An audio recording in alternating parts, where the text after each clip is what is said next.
Good afternoon, everybody. My name is Devin Lander. I'm the New York State historian. Welcome to the State Museum.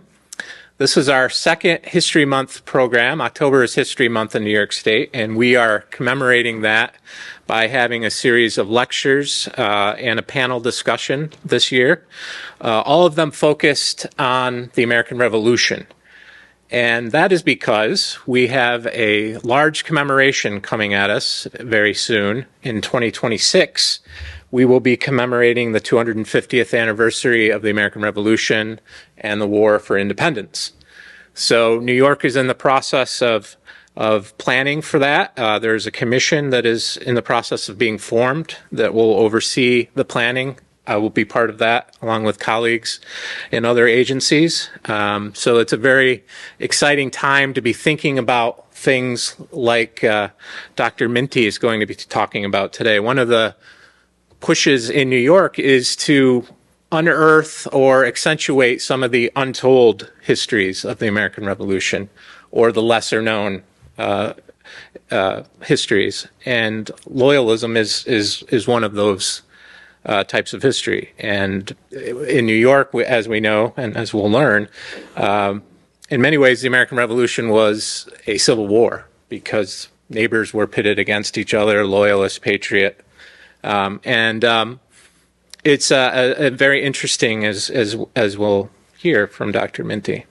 If any of you are teachers and are here for CTLE credit, there is a QR code over there. You can scan it and you will be all set for that. And I will now introduce Dr. Minty. Christopher Minty received his PhD from the School of History and Politics at the University of Stirling, Scotland.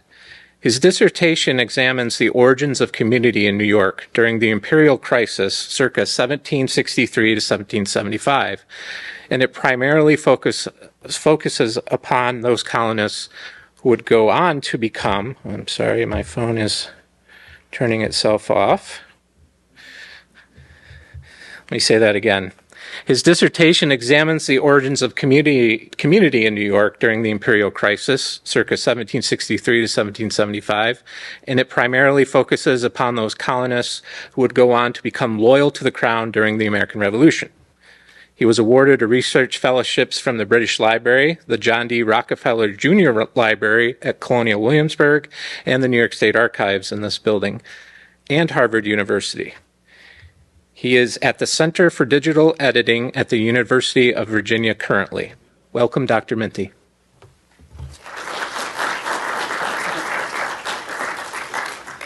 Thank you, Devin. It was nice that Devin introduced me by talking about my dissertation. My dissertation is what brought me first to Albany and to the United States to do research, and my book, which was published earlier this year, is one of the pieces of evidence that I submitted to become a US citizen, which happened earlier this week. The reason I submitted my book is because I dedicated it to my wife. I met my wife when I moved to the US. I had a postdoctoral fellowship at the New York Historical Society and the New School. And my wife worked at New York Historical as well. We got married. We have a daughter now. And I dedicated the book to my wife. So I brought a copy for the customs official to look at. And she said that wasn't necessary because I submitted so much evidence in advance. I want to start with a couple of words of thanks. Thank you to Devin for the invitation to come back to Albany. A lot of research that I did for my dissertation and my book, I did in this very building. I was a fellow in the New York State Archives and the New York State Library. And it was during those research fellowships that the thesis of the book, my dissertation, really formed. And without those fellowships, my dissertation would have been very different and my book would have been very different as well. That's why I'm thankful for the location. Working with the archivists and librarians in the New York State Archives and Library really shaped who I am as a historian and who I am as an editor. Their encyclopedic knowledge of the collections really helped me develop my research, helped me uncover more loyalists and unearth the connections between them. This afternoon, I want to talk about the coming of the revolution in New York City, specifically in Manhattan. And I'm going to be talking about a group of people who went on to become Loyalists. Now, rather than talking about the origins of the revolution from the perspectives of those who became patriots, I'm going to talk about it from the perspective of those who became Loyalists. And what I'll show is that their paths towards 1775 and 1776 are quite similar. And the paths that those who became Loyalists, I think, will surprise you. So let's just press this button here. There we go. So this is the area that features most heavily in my book. This is Manhattan. It's the lower tip of Manhattan. If you think about it today, it goes up until about the 42nd Street where the New York Public Library is. That is Manhattan. It is a really walkable city. People can walk across from one tip of the island to another. One of the things that I've sort of came up early in my research, you think about what is the most common source for historians. It's correspondence. People write to each other. There's a joke that goes around about historians reading dead people's mail. It's part of the work I do at the Center for Digital Editing. I work for the papers of George Washington, all based on correspondence. I used to work at the Adams papers at the Massachusetts Historical Society. John and Abigail's correspondence is quite famous. All letters exchanged between them. But one of the things that you don't learn in graduate school is that when people are with each other, they don't write to each other. They just talk to each other. And that's what came out in my research, is that these people who went on to become Loyalists, they didn't write to each other because they saw each other every day, or they saw each other every week. Their relationships were developed through social interaction. And that is one of the things that I'm going to be talking about a lot today, is these social interactions built on political interaction shaped their behavior throughout the imperial crisis and eventually their allegiance in the American Revolution. Now, we'll start at the end. When I started researching this book, the first thing I wanted to do, the first major research question I had was, who were New York's Loyalists? Who are they? And now how am I going to find out who they were? I need to find out these people's names. So I started at the end. I went looking for petitions and declarations where people publicly articulated their loyalism to George III, Parliament, or the New York Assembly. How did I find these? These were published either in newspapers or as broadsides. People basically just signed, it was just a list of names. Lists of names published in a newspaper declaring their support of the New York Assembly, George III, Parliament. They were loyal Britons at this stage. Other Loyalist declarations and petitions were not published. For example, one was left in a tavern in Manhattan for several days. People used to just come in and just sign their name. That document is at the New York Historical Society today. You can go and see it. One historian has described it as the Declaration of Dependence. I wouldn't go so far as to call it that. But what this document shows is similar to the Declaration of Independence in one way, is that the signatures are all unique. And some people, they do the John Hancock, very large signatures. And people signed in their friendship groups. Another type of document that I use to identify Loyalists, including the one shown on the screen, this is an oath of allegiance. Oaths of allegiance were tendered by the British Army, led by Governor William Tryon, to people across Manhattan. This one is on Long Island. You can see Brookhaven there. You see the list of names. So what would happen was the British Army would essentially turn up with Governor Tryon, and they would tend the oath of allegiance to these people. So it's a difficult situation. You've got the largest, most professionally trained army in the world on your doorstep. You've got the royal governor. You take the oath of allegiance. We can talk about more about this later, about what this means, because if you'll notice, the first name on the top left, Nathan Woodhull, was in the Koppelspeiring. He took the oath of allegiance. There were other people like him. Philip's Row, also in the Koppelspeiring, also took the oath of allegiance on Long Island. In Manhattan, Peter Vanbrugh Livingston Jr. took the oath of allegiance. His father, Peter Vanbrugh Livingston Sr., was a prominent patriot or revolutionary. We can talk about what this means, the implications of allegiance and identity. And when I was driving here this morning, it got me thinking about earlier this week. When I became a citizen, I had to, raised my hand. And then after we were finished, the immigration official asked, do you feel any different? And asked all of the people, there must have been about 60 of us. And he was like, no, you don't really feel different. But you do feel a little bit different because you have that sense of security, that sense of belonging. This is my home. Wonder if some of these people felt the same. Now, to talk about loyalists in and from New York City, who were the loyalists? People often have, historians often have views about who the loyalists were. New York City and New York is more generally seen as a hotbed of loyalism. There were more loyalists there than anywhere else. This was the seat of loyalism. New York was a loyalist city, a loyalist colony, state. This, in turn, has led to historians to not really focus on New York City, not really look at the experiences of the people there. Instead, they turn to places like Boston, they turn to Philadelphia, Massachusetts more broadly, and the individuals in New York City, the people who led the fight against Parliament, are often overlooked, forgotten, not really thought of in comparison to people like Samuel Adams, John Dickinson, these familiar names, Patrick Henry, Thomas Jefferson, so on and so on. Alexander Hamilton, sometimes mentioned, more recently partly because of the musical, but he wasn't really a prominent figure in the coming of the revolution in New York until 1774. There were other people who I'm going to be talking about later on who did more, I would argue, than Samuel Adams, than John Adams, John Dickinson. In fact, I would go so far to say that the action in New York City before the revolution, the people involved, had a greater impact on the coming of the revolution than anywhere else. New York City, in my view, was the center of the origins of the American Revolution. And loyalists have a big role in that. So, to talk about perceptions toward New York, you don't really have to go too far. John Adams here.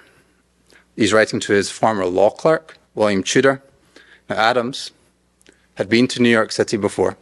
When he was traveling down to the Continental Congress in 1774, he took a familiar route that's actually quite similar to the route that you would take now if you were driving from Boston to New York. He travels down, he spends longer in New York City than anywhere else. He's there for about a week. Him, Samuel Adams, Timothy Pickering, the delegates from Massachusetts. When Adams comes to the city, he's almost greeted at the city gates by people who go on to become prominent patriots, people like Alexander McDougall. And when Adams is there, McDougall essentially gives him a history of the city, a history of what's happening in New York during the imperial crisis. Now, Adams, very happy to participate in this, to be shown around by McDougall, and it literally is being shown around. I mentioned earlier, New York City is a walking city. McDougall is quite happy to literally parade them around so they see them together. These people from Massachusetts and us from New York, we are united. We are united in common opposition to Parliament, and they eventually form some bonds because of this. But writing in 1776, Adams is confused about what's happening in New York. The New York City he visited in 1774 isn't the same a couple of years later. And he thinks there's been some sort of atmospheric change that is affecting New Yorkers' behaviour. In his view, they're not getting behind the war effort in the same way that people from other colonies are, including his own. Their behaviour is not living up to what he saw when he was there in 1774. So he says that New York is still asleep or dead in politics and war. Must it always be so? Is there anything in the air or soil of New York unfriendly to the spirit of liberty? Are these people destitute of reason or of virtue, or what is the cause? He doesn't know why New Yorkers are acting the way they are. He's writing to William Tudor, also in Massachusetts, about it. He's not writing to someone like Alexander McDougall about it. But Adams and others think that the cause of this sort of no behaviour, there's no action, there's no mobilisation behind the cause, is because of loyalism. It's because of loyalists. He thinks that the people in New York are mobilising against them to support Parliament, to support George III. He thinks New York is full of Tories.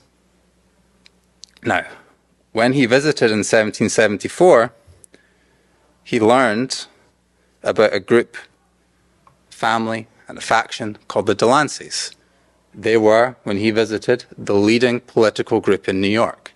They had more seats in the New York Assembly. They were all of the delegates from New York City and County. He thought that they, the Delanceys, were working against them.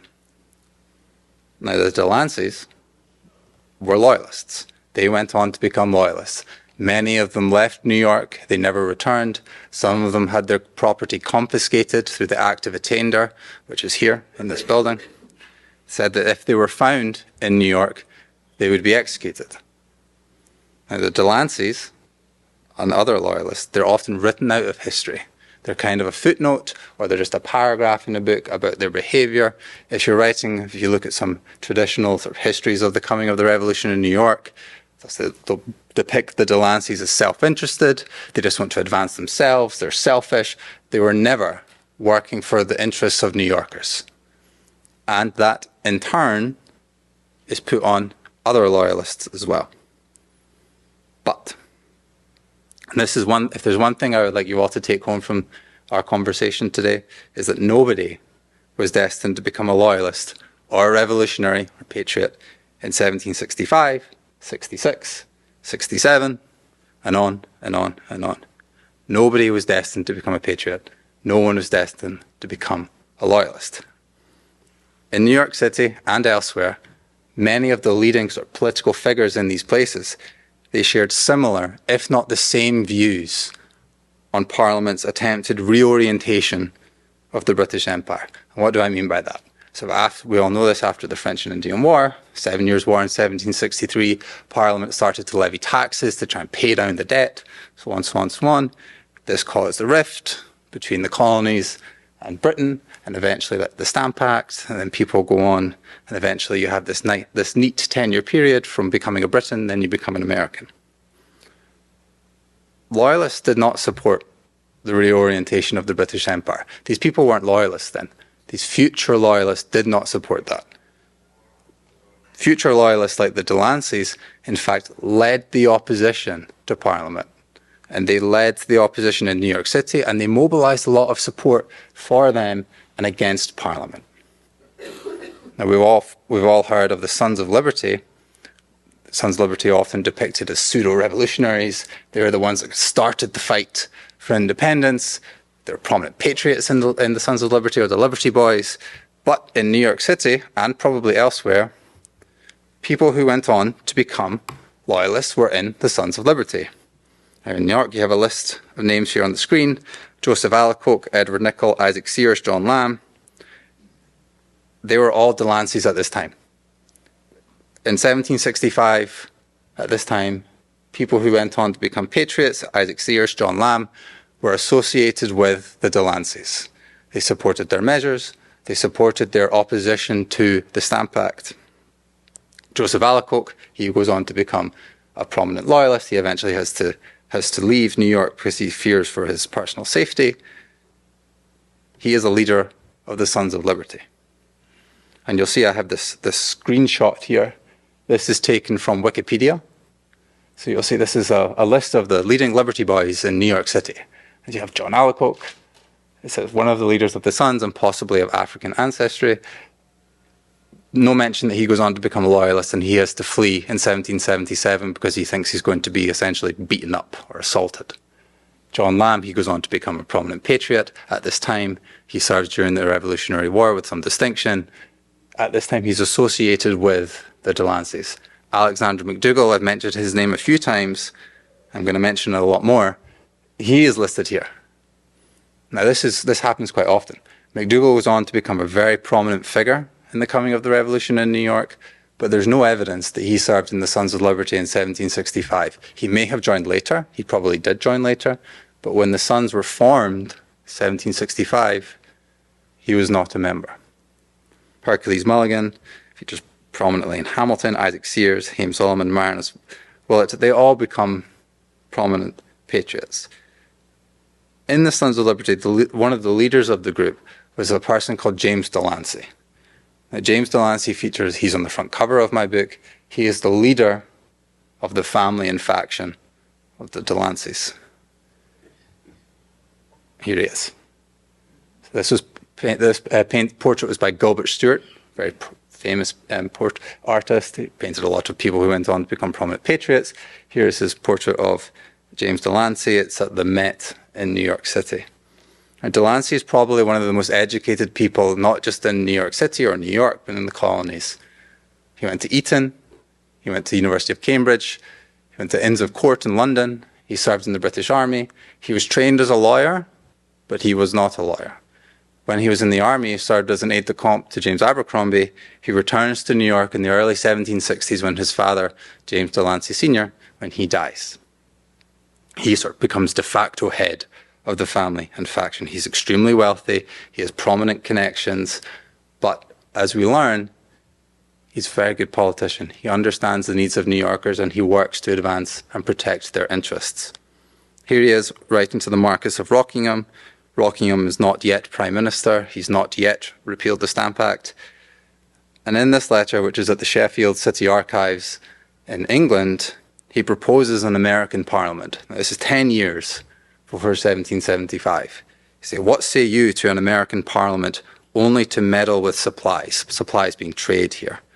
Don't startle at an American Parliament. Your colonies will exhaust you.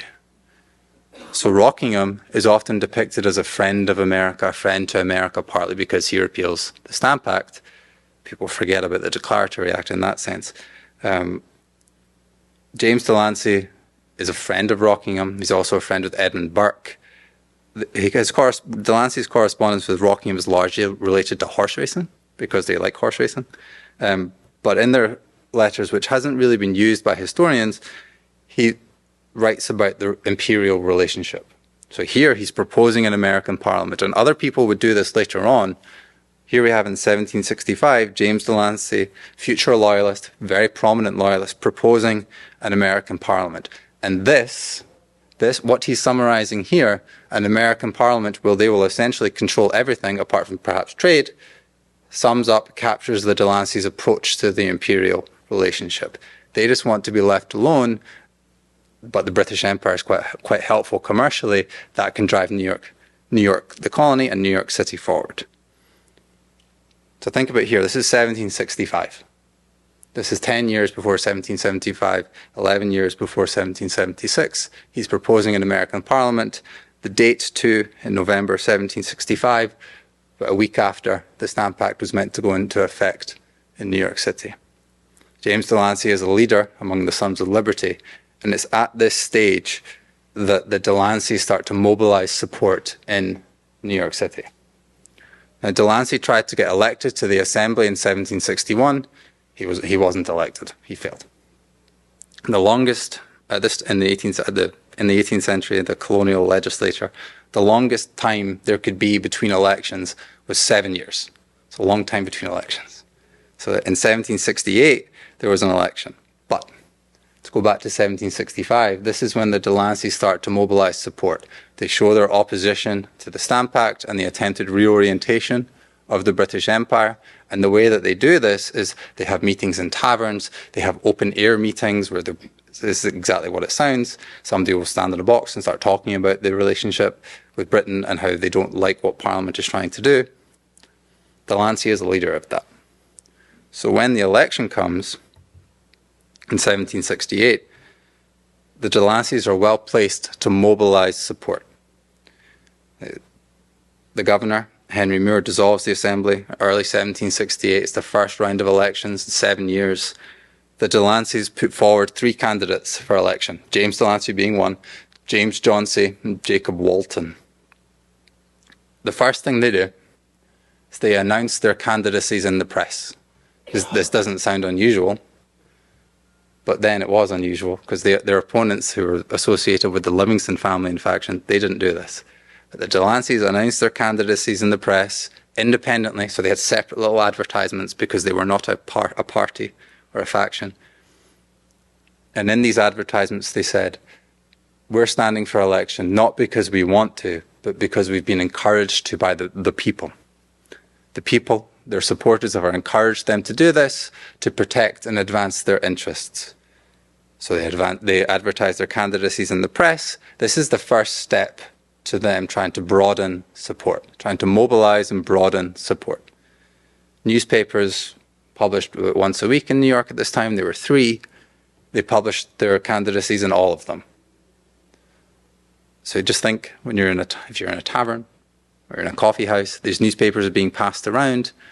You'll see these candidacies in the back of the newspaper, and you're like, oh, the Delanceys are running for election.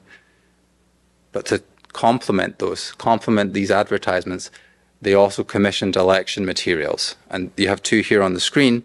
These are both at the Library Company of Philadelphia. These are about playing card size, and they were designed to be passed around. Now, what they're doing here, and this is the theme of the 1768 election, they're trying to mobilize support toward them and take support away from their opponents. And the way that they do this is they're all merchants. The Delancey candidates are all merchants. New York City is a commercial city. Merchants know the city well. They know how to drive it forward. If New York City is a commercial city, which it is at this time, it is now still, the people who represent them should be merchants. They understand it. They're going to protect and advance people's interests. The people who are not going to do that, these are the Livingstons in this instance, are lawyers. Lawyers are not going to put money in your pocket. Instead, they're going to put their hand in your pocket and take money out. You could also say lawyers still do that now. This is the theme of the election. Now, their opponents, the Livingstons, they're not all lawyers. One of them is John Moran Scott. He goes on to become a very prominent revolutionary patriot. He is a lawyer, and they kind of target him and use him as their straw man to kind of depict the Livingstons as lawyers who don't understand the real interests of New Yorkers. As you can see here on the screen here, how they're trying to depict the Livingstons in a bad light, because they're lawyers, saying that it is trade and not law supports our families. And that's the theme of the election. Trade supports them. If the trade in New York is good, more money will flow through the city's economy and eventually work its way into everyday New Yorkers. You can see here at the bottom of the screen, Charles Ingalls, he was assistant rector of Trinity Church here. They were outwrote as well as outvoted. And here he's talking about the Delancey's opponents, the Livingstons, because they didn't do any of this. They didn't publish materials. They didn't advertise their candidacies in the press. They did this because they relied on traditional modes to mobilize support. And at that time, it was deference, or like handwritten scraps of paper trying to mobilize support. So the Livingstons expected people to vote for them because either they always had done, or because they lived in one of their estates, they lived in a house that they owned, they were their social superiors. The Delanceys are trying to broaden their support and get people's votes. So rather than just expecting their votes, they're trying to capture their votes. Another way that they did this to try and relate to people was through election events. On the screen here, we have a receipt. This is in the James Delancey papers at the New York Historical Society. And you can see on the screen sort of Monday, Tuesday, Wednesday, Thursday, and then there's just a long list of alcohol and food. This is the Delanceys held tavern events in which they paid for everything. So people will come to these events, and the Monday, Tuesday, Wednesday, Thursday, this is in the run-up to the election. So they had events every night. They paid for everything. There's a lot of booze, a lot of drink flowing, and a lot of food.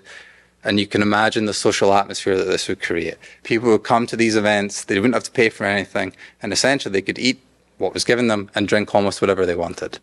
These type of events mobilized support for the Delanceys and helped start the process that created associational bonds between people who would go on to become Loyalists. These people met each other, they came together at these events, became friends, and throughout the course of the imperial crisis, I can talk more about this later, they started to intermarry, they started to invest in things outside of New York City, they developed relationships that transcended politics. The Delancey candidates were elected in 1768. One Livingston candidate was Philip Livingston, the Philip Livingston who goes on to sign the Declaration. Philip has a long history of public service in New York.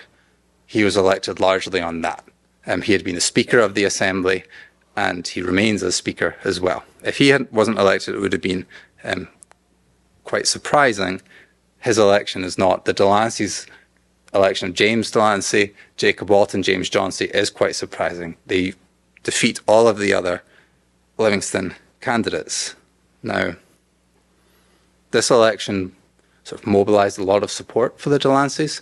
What could mobilize more support for them is another election, and that happens the next year, 1769.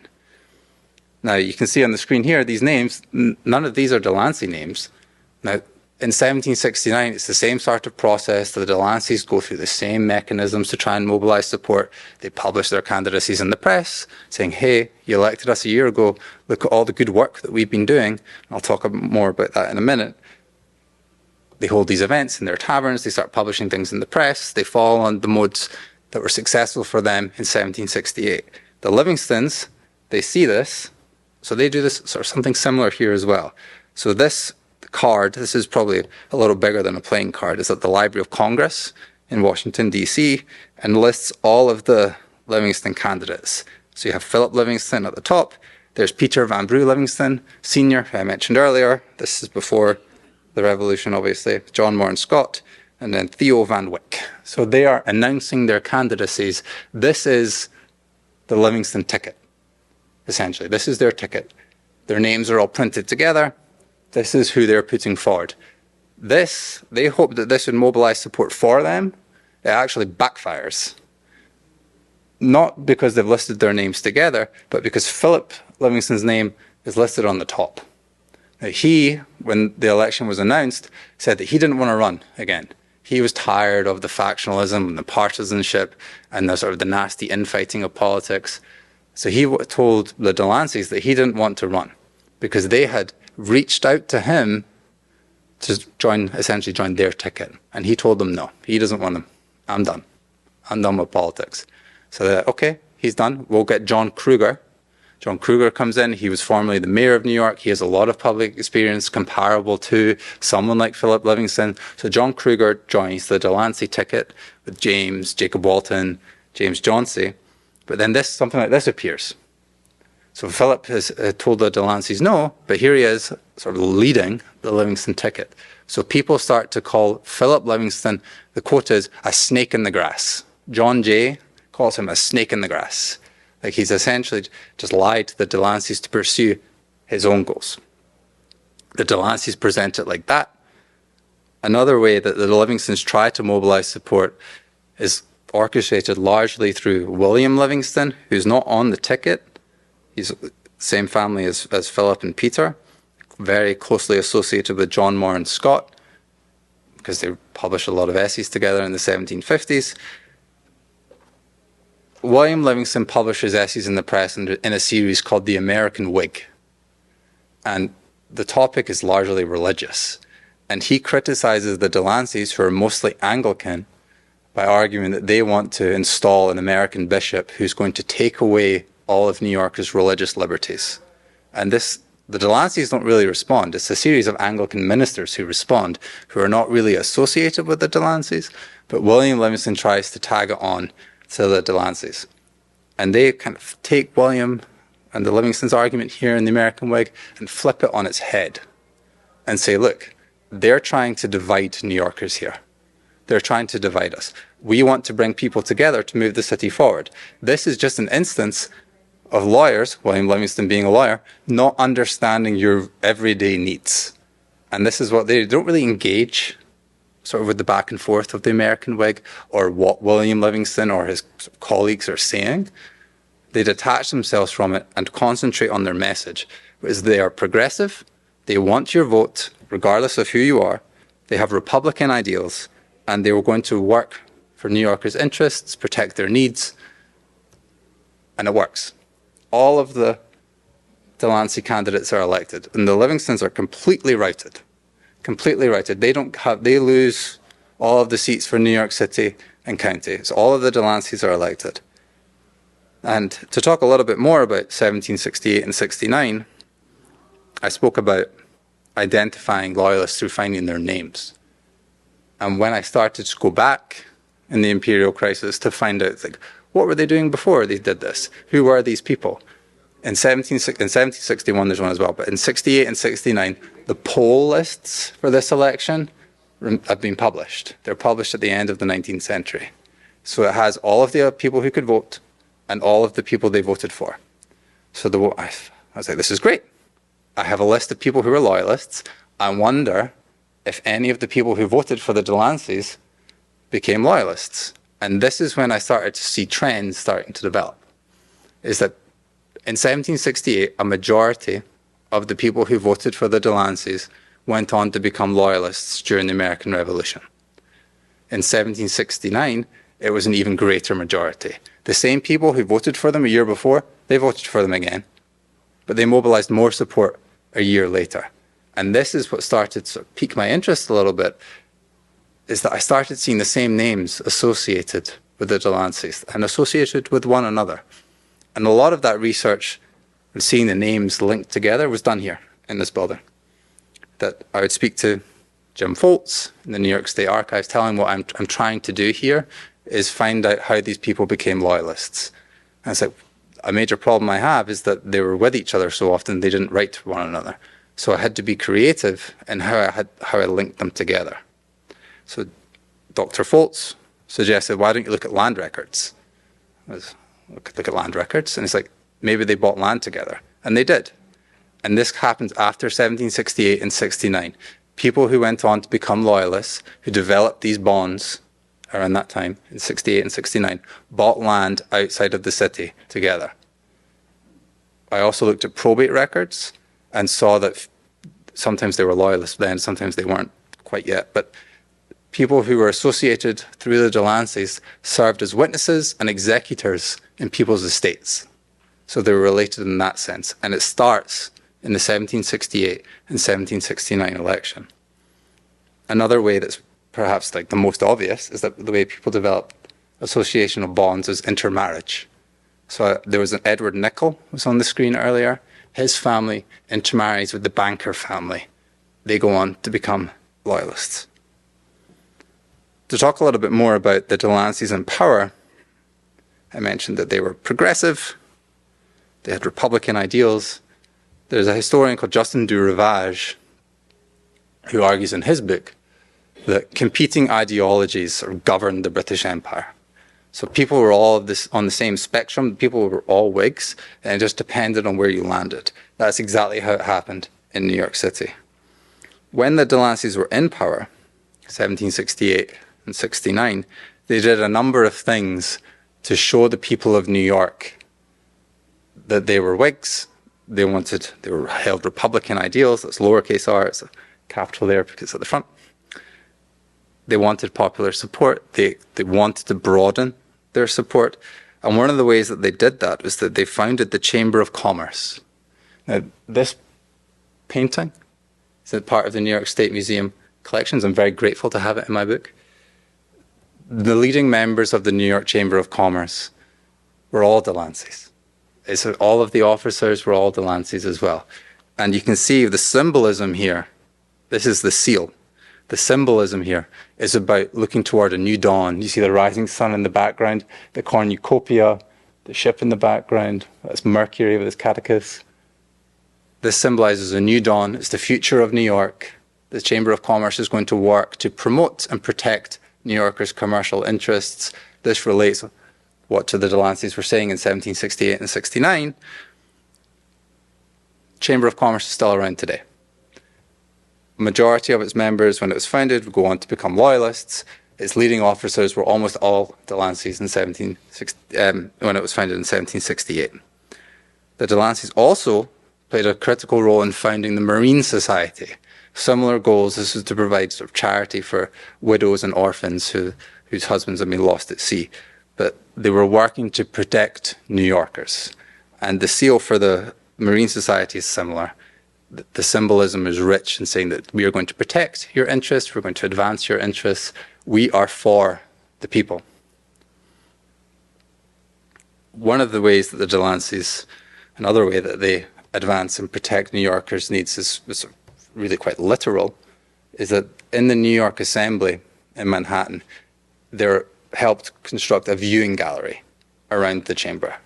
And it's exactly as it sounds, exactly how it sounds. People could come in and watch their assemblymen sort of doing their business, advancing, protecting their interests, their needs, and showing essentially their constituents, their voters, why they elected for them, why they elected them to the assembly in the first place.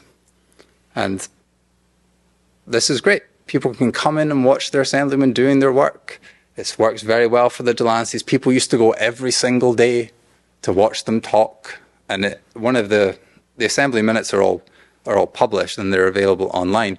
In one of them, James Delancey talks about he wants to erect a republic in the colony of New York. And it's the Delanceys who are sort of play a prominent role, if not the main role, in having this viewing chamber constructed. But the viewing chamber also leads to the emergence of opponents. In December 1769, they're discussing the quartering of British troops in New York and the issuance of money to support the quartering of troops. Now, as we all know, quartering troops was not popular during the imperial crisis, and the Delanceys knew this. They knew this was a problem. New York City and the colony more generally was still in an economic downturn after the French and Indian War, the 7 Years' War. Then there was a lack of paper money in the economy. And the Delanceys, being commercially minded folks, wanted to find a way to inject more money into the economy that they thought could help New Yorkers. They meet with Isaac Sears, Sons of Liberty, leader of the Liberty Boys, still a Delancey supporter at this point. It should also be noted that Isaac Sears supported James Delancey and the other Delanceys' elections in 68 and 69, and so did John Lamb, and so they went out and campaigned on behalf of them. So they have this relationship that's pretty close. So they talk about politics. Some two Delanceys, John Kruger, James Jauncey, meet. They meet with Isaac Sears to talk about this issue. The issue is, how are we going to get around, how are we going to handle the quartering of British troops here? Because we have to do it. The Royal Governor says we have to do it, and he's been instructed from on high in Parliament, we have to do this. How are we going to do it? It's deeply unpopular. Isaac Sears comes up with a solution. He says, well, if you tag on a piece of legislation similar to today, you tag on a piece of legislation to issue about £120,000 paper money into the economy, I think the people will go for it. I'm like, well, okay, let's do that. So that's how the Delanceys move forward. But they make a critical error. And this is probably the largest mistake that they make in the whole imperial crisis, and it relates to the viewing gallery, is that they lock the doors. People aren't allowed in to see these debates happening. And they lock the doors for the obvious reason that this is deeply unpopular. It's like, it's not worth that. We shouldn't be doing this. And one of the people who is locked out is Alexander McDougall. Now, McDougall's papers are at the New York Historical Society. He only has 2 boxes, which is not many. But in his papers are sort of drafts of some of the essays that he would publish, his correspondence, and he publishes a lot of stuff in the press. And after this is passed, the legislation that's related to quartering British troops and issuing paper money, that's passed, he writes an anonymous broadside. He doesn't put his name on it. To the betrayed inhabitants of New York. You can get the sense of what he's trying to do here already. He all out alleges that the Delanceys have betrayed New Yorkers' interests, and they've aligned themselves with, it's a temporary governor at this time, it's Lieutenant Governor Cadwallader Colden. And Colden, he was temporary governor when the Stamp Act went in place. His carriage was the one that was smashed up during the Stamp Act riots. He's probably, with maybe the possible exception of Francis Bernard and Thomas Hutchinson of Massachusetts, the most hated colonial official in all of the colonies. People really don't like him. He'd served in some role in the colony of New York since the 1720s. He was an old guy at this time. He'd been around a very long time. People hated him because of the Stamp Act. Absolutely hated him. McDougall alleges that the Delanceys have formed an alliance with him to advance their interests sort of in Parliament, to get more favour, to get more money, to get more appointments. And he really goes for them both. Now, Colden, he doesn't really engage in this on the level that the Delanceys have to, because he is temporary governor, he is lieutenant governor. The way that they respond to this, the Delanceys like, this is obviously not true, this is a terrible attack on us. They want to find the author. They eventually identify MacDougall as the author, and they throw him in jail. He's going to be put on trial for seditious libel. They identify the printer is James Parker. James Parker has an apprentice who sort of gives MacDougall up because they have the drafts, sort of the drafts copy in Parker's office. MacDougall eventually gets off, partly because Parker dies and they're not able to prosecute him. But when he is in jail, this is key for mobilizing support for him, because people start to see him as a martyr. They see him as the John Wilkes of America. John Wilkes, very prominent in Britain as a radical. He published the 45th issue of the North Briton, which attacked George III and Lord Bute. Bute was George III's tutor. A lot of people mobilized toward Wilkes. MacDougall kind of appropriated that, or people appropriated it and put it on him, and he becomes the Wilkes of America. So people start turning up to see MacDougall in his jail cell with 45 pounds of venison. Almost anything that you could put 45 bottles of wine. They would turn up and they would see him, and he would sort of talk to them through the bars. And while he was in jail, this is more important than that, is that he continues to publish things in the press. And he essentially characterizes himself as a martyr, and this mobilizes support to him and away from the Delanceys. And this is a really critical part in the coming of the revolution in New York, and how people determine their allegiances in 1775 is that MacDougall, it's not the Livingstons, MacDougall becomes the leader of a coherent opposition to the Delanceys.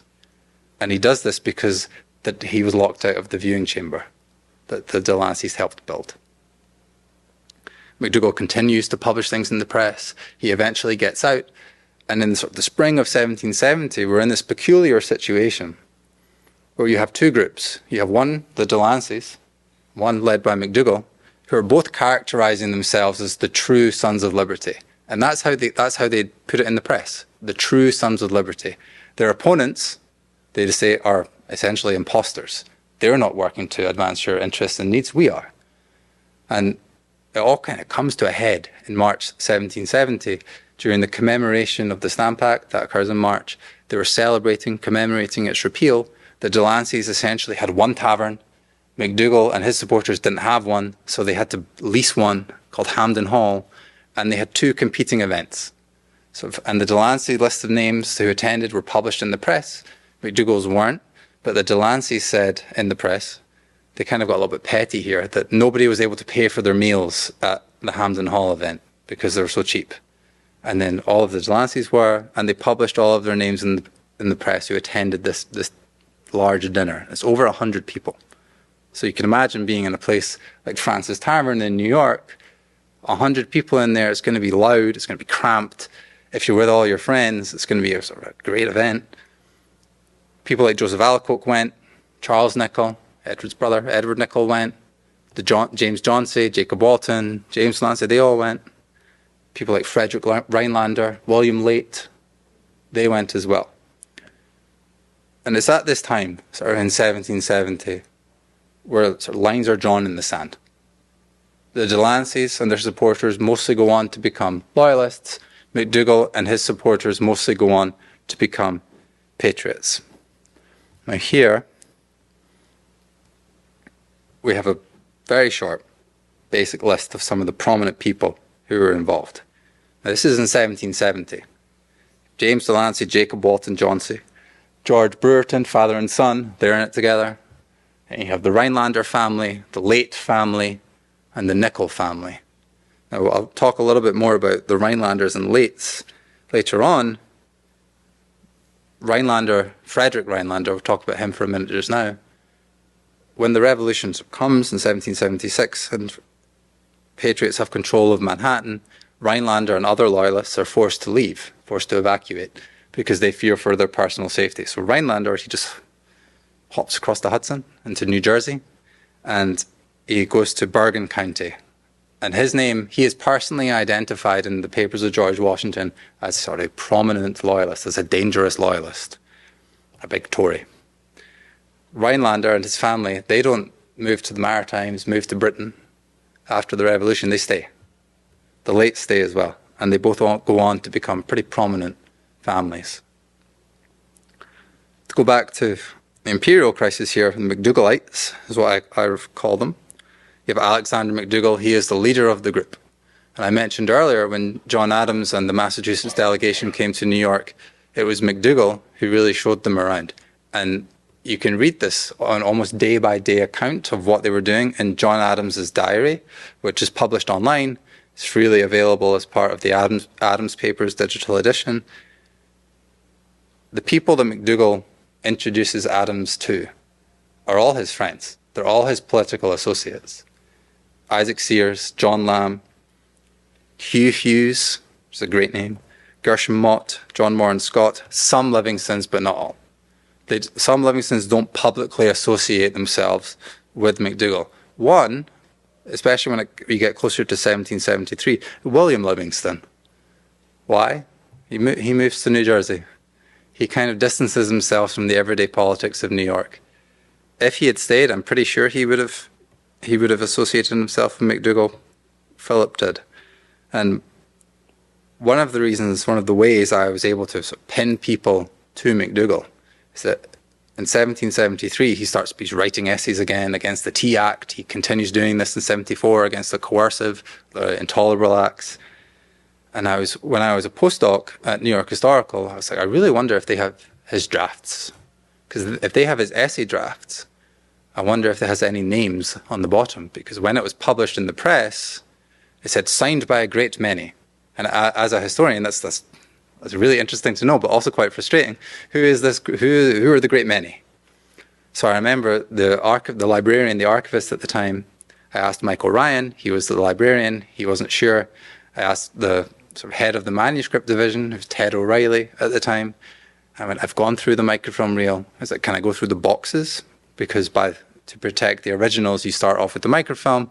And he went, yeah, let's get the boxes out. So I went through all of the 2 boxes. I couldn't find it. I went, is there anything else in this collection? And what do you mean? It's like, are there any other documents that are associated with the MacDougall papers that maybe they don't fit in these 2 boxes? He went, well, there is actually. He went, there's an oversized collection, an oversized box. So he disappeared. If you've ever been to New York Historical in the library, they go through that big door. And then I sort of sat there and waited for him to come out. And he comes out with this ginormous folder. And he's like, this might be it. And he opens it, and it's an essay that's written on vellum, so that type of paper that's very thick, very heavy. And it's not in the best condition. It's been preserved because it's deteriorated to such an extent that it's very difficult to read.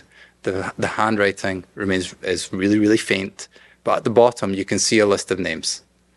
And you can't see all of them, but all of those names went on to become a patriot in the Revolution. And this was like my dynamite. This was like, oh. You saw Hugh Hughes was there, Gershom Mott. Mott doesn't really feature at all earlier, but here he is there. Isaac Sears, John Lamb, some Livingstons. And I'm like, this is great. Now, that was the only document that MacDougall wrote that I was able to identify his supporters. The Delanceys, I have all of this stuff because I saw their election material. MacDougall didn't stand for election 68 or 69, so I couldn't really pin them on him then.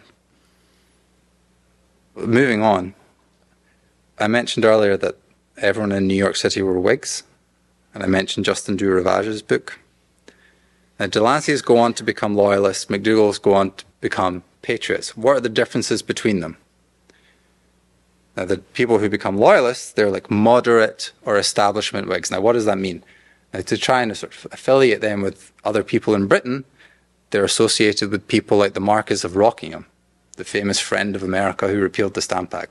Edmund Burke, also a friend of America, doesn't support the reorientation of the British Empire to such an extent as someone like George Grenville. Their views are based almost entirely on New York City as a commercial place, a commercial city. And in one of his letters to Rockingham, James Delancey talks about life, liberty, and commerce. And that's the exact phrase that he used, life, liberty, and commerce. Life, liberty, and trade. Kind of similar to what comes later in the Declaration of Independence, but that's what captures the Delancey's view, their economic, their political view of how they should move New York City forward. It's life, liberty, and commerce. They're all intertwined.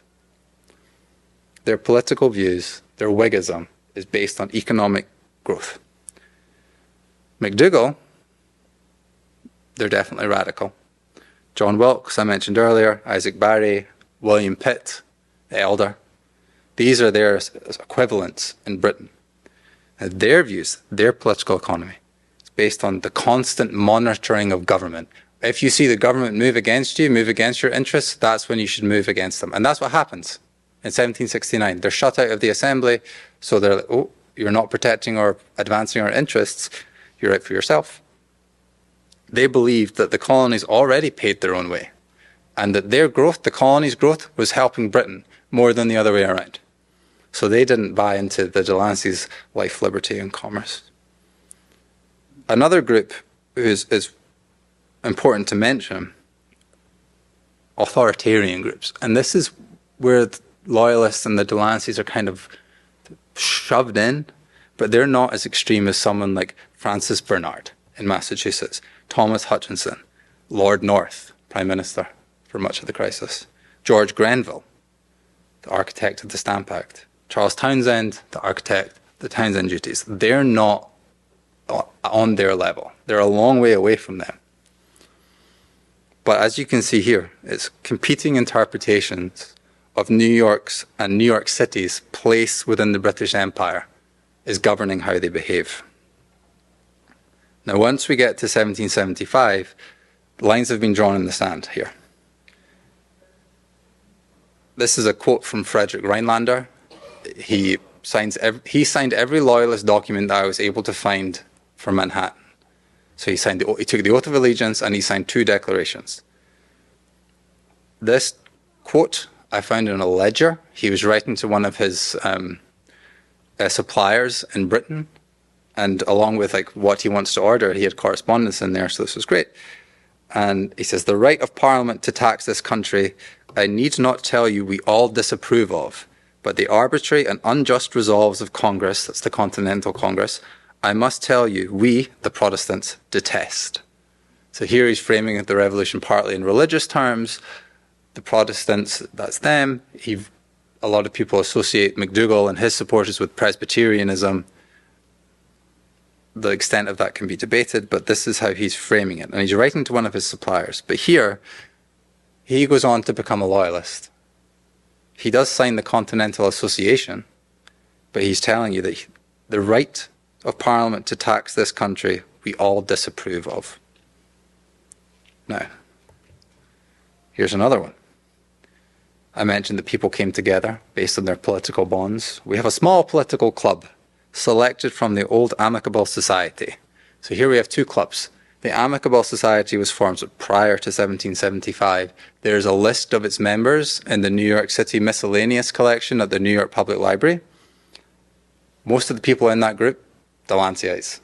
They went on to become Loyalists. In 1775, when things are really kind of getting difficult, they form another political club, and their sort of highest wish is what he says is a speedy reconciliation. So he and there some people like him, like the Delanceys, they want Parliament and New York and the colonies more broadly to resolve their issues and move forward, to basically go back to the way it was, or to adopt James Delancey's 1765 proposal of an American Parliament. If this province fights, it will be for the king.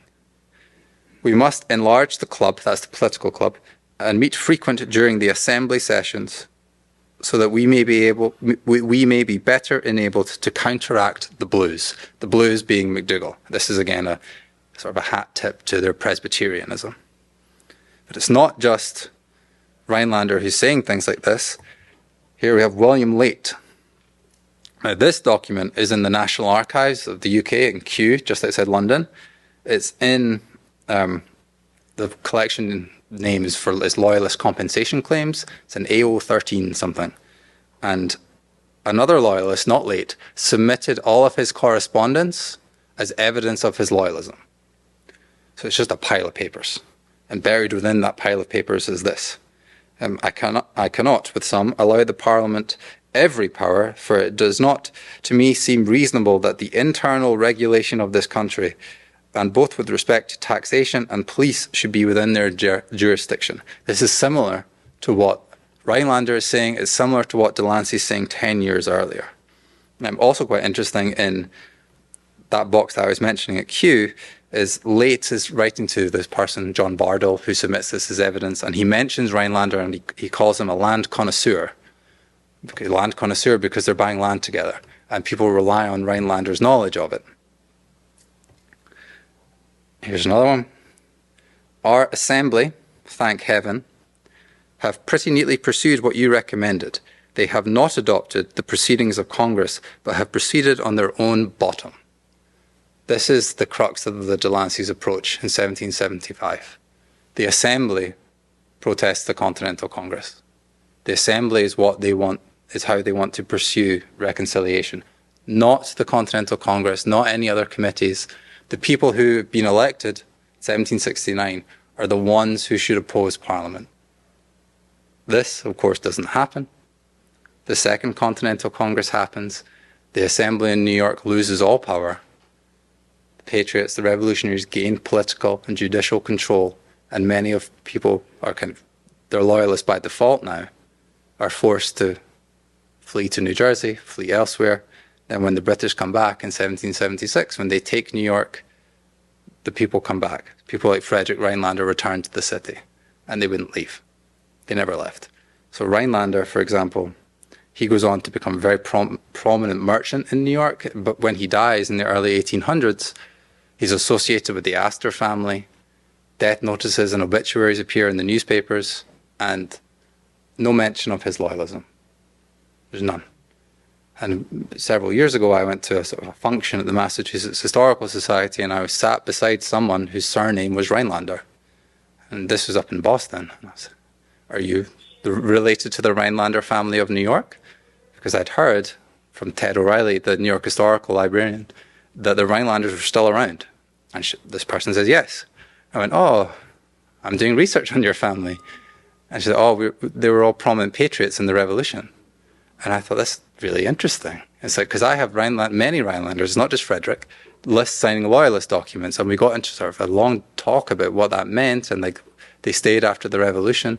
But it shows that not just like family folklore can change and evolve over time, but like Loyalists or people who went on to become Loyalists, their contributions to New York City before the Revolution went on after the Revolution, and they continued to shape and build the city that we know today. And that's the point I want to leave you with, is that Loyalist New York sort of is New York today. You can go and see like Delancey Street, Francis Tavern, which was owned by the Delanceys, Trinity Church. Prominent Loyalists helped shape the city that it is today. Now, prominent patriots did so as well.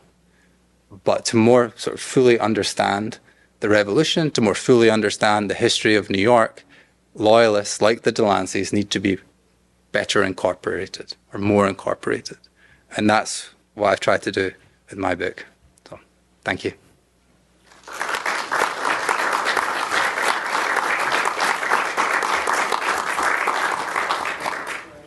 I think we have some time for questions, if you have any, and I'll try my best to answer them. You said the religious affiliation, the McDougall side, that you find it a bit suspect. I was just curious if you could. Yeah. And so the question was about the religious affiliation of McDougall's and the Delanceys, and my view, my take on that, and if it was significant in determining allegiances in the Revolution. One of the biggest sort of sections, or the things I spent the longest on in my book, was doing a large-scale collective biography of about 9,300 Loyalists. So that's the number of Loyalists I was able to find through those petitions and declarations. And I wanted to find out their religious makeup, because people often say most Loyalists were Anglican and most revolutionaries were Presbyterian. And I did indeed find that majority of the people whose religious denomination I was able to identify were Anglicans, like by far the most. There were Presbyterians, there weren't that many. There were Lutherans, there were Quakers, but it was like over 70, I think it was over 60% were Anglicans.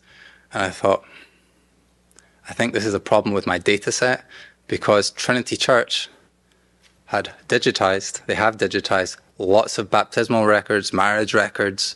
So I had more data to analyze for people who were Anglican than any of the other ones combined, which kind of, I pointed that out, like my research here is kind of skewed.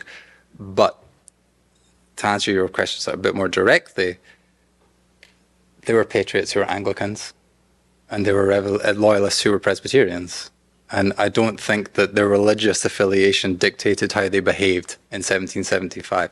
And the people who say, sort of describe it as a religious war, they tend to rely on Anglican ministers, and because that is exactly how they frame it.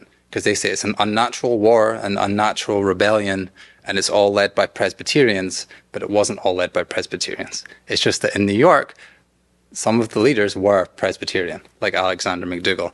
And I just think they used that as a way to attack him, to try and bring him down. But it didn't work.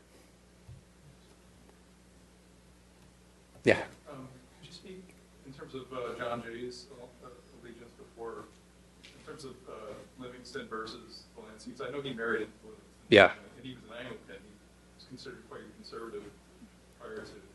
Yeah, so the question is about John Jay's political affiliations prior to the revolution, and he presents a very interesting case because prior to about 1774, he's very strongly affiliated with the Delanceys. And he knows William Late, he knows Frederick Rhinelander, and he is a Delancey for all intents and purposes, with someone like James Duane, also with the Delanceys. But then he essentially changes sides. And people like William Late writes about John Jay in his correspondence that's in that box in just outside London, saying that he's a blueskin and like he's changed his stripes, and that they're all very disappointed. And they're like, why has he essentially switched sides? And they think, people like the Delanceys, people like William Late, think it's because he's pursuing political power. They think he's changed sides for selfish reasons. And eventually he becomes a delegate to the Continental Congress. He goes on to have a very distinguished public career. And his old friends think that that's what started it, is that when he switched from the Delanceys to McDougall, that's what sort of put him on the up and up. And they think he did it for selfish reasons. But they were all very surprised because he was firmly with them up until about 74. And it's interesting that you asked that question about Jay, because he is like mentioned by name by William Late as someone who's just selfishly pursuing his own interests, which is ironic because many historians have said that's exactly what the Delanceys did. And here you have John Jay, very prominent patriot, did a lot after the revolution, did a lot during it as well. So switching sides. He was a King's College graduate. He went to school in close Yeah. time frame as Robert Chancellor. Yeah, Robert R. Yeah, so Jay went to King's College with Robert R. Livingston, who the Chancellor, and other people who went on to become Loyalists or Patriots. And one of the things that I did in this sort of large-scale data analysis is find out where they may have been educated if they went to a college. And if you were a Loyalist who was college educated, it's and you're from New York, pretty likely that you went to King's College. Like that vastly outnumbered every single other college. There was more people who went to King's College than all of the other ones combined. So like Harvard, Princeton, it was college in New Jersey, all of them combined. And there's an anecdote about Alexander Hamilton protecting the president of King's College, Miles Cooper. And when a mob was trying to come and attack him, there's sort of a story about Alexander Hamilton and another student sort of stopping the mob that allowed Cooper to escape, eventually board a ship in New York Harbor, and he eventually settled in Edinburgh, and some of his papers are there. But yeah, so John Jay was definitely influenced by Cooper, but then I think some people would say he saw the light and went to McDougall. Any other questions? No? Okay. Well, thank you very much.